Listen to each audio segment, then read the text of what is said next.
Hollywood చరిత్రలో అత్యంత భారీగా నిర్మించిన సినిమా, ప్రపంచ సినిమా టెక్నాలజీని పూర్తిగా మార్చిన చిత్రం. విజువల్స్, కథ, ఎమోషన్స్ ప్రతి ఒక్కరిలోనూ ఆశ్చర్యాన్ని కలిగించిన James Cameron masterpiece Avatar. ఈ అవతార్ సినిమా గురించి చాలా ముఖ్యమైన విషయాలు ఈ వీడియోలో తెలుసుకుందాం. ఈ సినిమా 2009లో విడుదలైంది. దీని డైరెక్టర్ జేమ్స్ కెమెరన్. ఈయన టైటానిక్ మూవీ తీసి అప్పట్లోనే ప్రపంచాన్ని షేక్ చేశాడు. అదే స్థాయిలో కాదు, దానికంటే అద్భుతమైన విజువల్స్, టెక్నాలజీ, గ్రాఫిక్స్ తో అవతార్ ని రూపొందించాడు. సినిమా బడ్జెట్ వచ్చేసి $237 మిలియన్.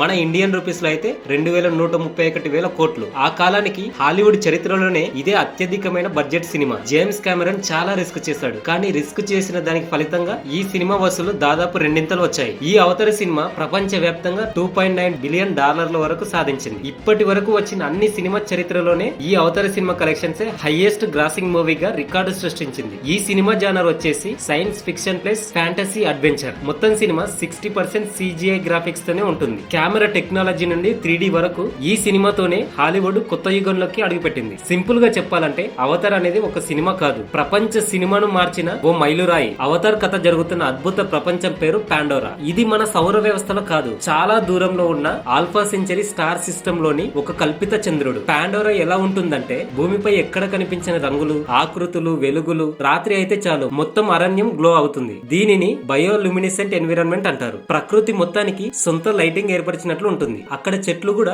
చాలా వింతగా ఉంటాయి. అతి భారీగా పెరిగి మెరుస్తూ కనిపించే చెట్లు, ప్రకాశించే పూలు, వింత వింత ఆకారంలో ఉన్న మొక్కలు. మనకు సినిమా చూసినట్లు కాదు, ఏదో కలలో చూసినట్లుగా అనిపిస్తుంది. అయితే పాండోరాలో నివసించే ప్రజలను నేవీలు అంటారు. వారికి నీలి చర్మం, 9 నుంచి 10 అడుగుల ఎత్తు, తోక, ప్రకృతి పట్ల అపారమైన గౌరవం అంతా కూడా యూనిక్ ఫీచర్ ఉంటాయి. ప్రకృతితో వారు మాట్లాడగలరు, చెట్లతో కనెక్ట్ అవ్వగలరు, జంతువులతో మంచి బంధం కల్పించుకోగలరు. ఇదంతా కూడా వాళ్ళ దేవత ఐవా ఇచ్చిన శక్తి. పాండోరాలో మరో ముఖ్యమైన విషయం ఏంటి అంటే భూమిపై ఉన్న సైన్యానికి కావాల్సిన విలువైన ఖనిజం అనాప్టోనియం ఈ గ్రహంలోనే దొరుకుతుంది. అదే కారణంగా మనుషుల మధ్య, నేవీల మధ్య యుద్ధం జరుగుతుంది. సో పాండోరా అంటే ఒక సినిమా కోసం సృష్టించిన ప్రపంచం కాదు, ప్రేక్షకుల ఊహకు మించి నిర్మించిన ఒక అద్భుతమైన జీవించే గ్రహం. అసలు అవతార్ అంటే ఏంటి? సినిమా టైటిల్ అయితే అందరికి తెలుసు, కానీ సినిమాలో మాత్రం దీని అర్థం చాలా సైంటిఫిక్ గా, చాలా ప్రత్యేకంగా ఉంటుంది. అవతార్ అనేది హ్యూమన్ DNA ప్లస్ నావీల DNA కలిపి తయారు చేసిన ఒక జీవించే శరీరం. అంటే అది మనిషి కాదు, నావీ కూడా కాదు, ఇద్దరి లక్షణాలు కలిసిన genetic body.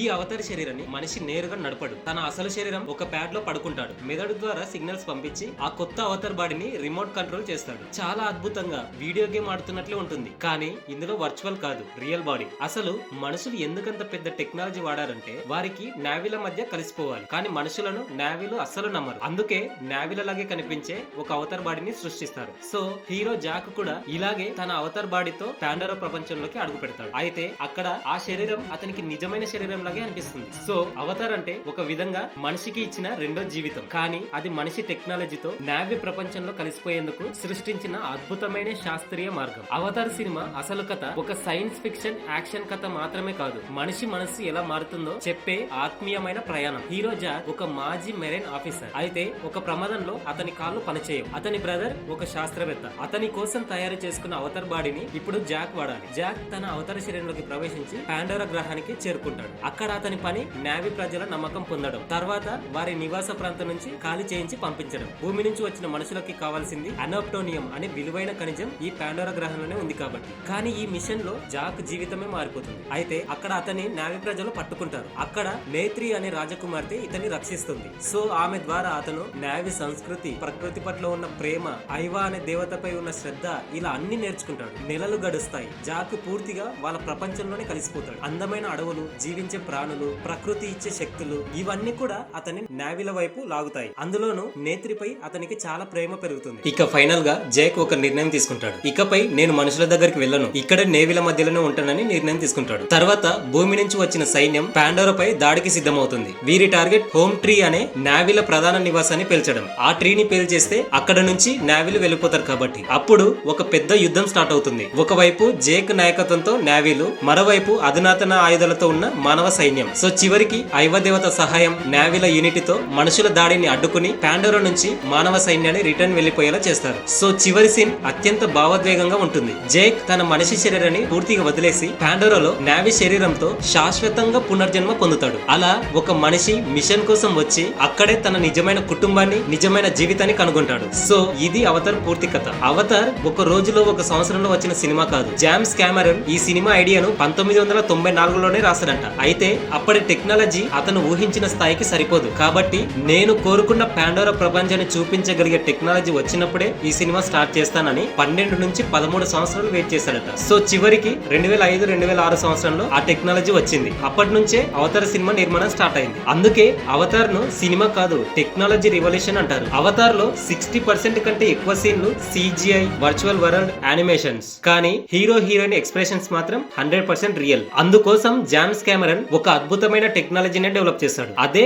Facial performance capture. నటుల ముఖానికి చిన్న కెమెరా చిన్న డాట్స్ పెట్టి ఎక్స్ప్రెషన్స్, ఎమోషన్స్, చిన్న చిరునవ్వు నుండి కన్నీళ్ల వరకు ప్రతి సీన్ ప్రతి చిన్న కదలికని 2 మిల్లీమీటర్స్ అక్యురసీతో రికార్డ్ చేశారు. ఈ డేటా అంతా కూడా నావీ పాత్రల ముఖాల్లో CGI ద్వారా పర్ఫెక్ట్ గా పెట్టారు. అలాగే ఈ సినిమా కోసం ప్రత్యేకంగా ఒక కొత్త కెమెరా సిస్టమ్ ని జామ్స్ కెమెరాన్ అండ్ విన్సెంట్ రూపొందించారు. అదే ఫ్యూజియన్ 3D కెమెరా సిస్టమ్. ఇది 2 కెమెరాలు ఒకేసారి షూట్ చేసి ఒకే షాట్ లో డెప్త్, లేయర్, స్పేస్ ఫీలింగ్ ఇవ్వగలిగే టెక్నాలజీ. దీంతో సినిమా చూస్తున్నప్పుడు మనం కూడా పాండోరాలోనే నడుస్తున్నట్లు అనిపిస్తుంది. ఈ సినిమాతోనే ప్రపంచ సినిమా 3D యుగంలోకి అడుగుపెట్టింది. అవతార్ CGI ని చేసింది వెటల్ డిజిటల్ అనే స్టూడియో. వీరు అవతార్ కోసం దాదాపు 15,000 కంప్యూటర్లను యూజ్ చేశారట. ఒక్కో షాట్ రెండర్ అవ్వడానికి రోజుల టైం పట్టేదట. కొన్ని క్లిష్టమైన షాట్లకి వారాలు కూడా టైం పట్టేదట. పాండోరాలోని జంతువులు, మొక్కలు, నావీ కల్చర్ ఇలా ఏదైనా ఎలాగైనా పెట్టలేదు. ప్రతి దాంట్లో biology, wild life, architecture, scientific concepts పెట్టారు. ఎలా అంటే ఎగ్జాంపుల్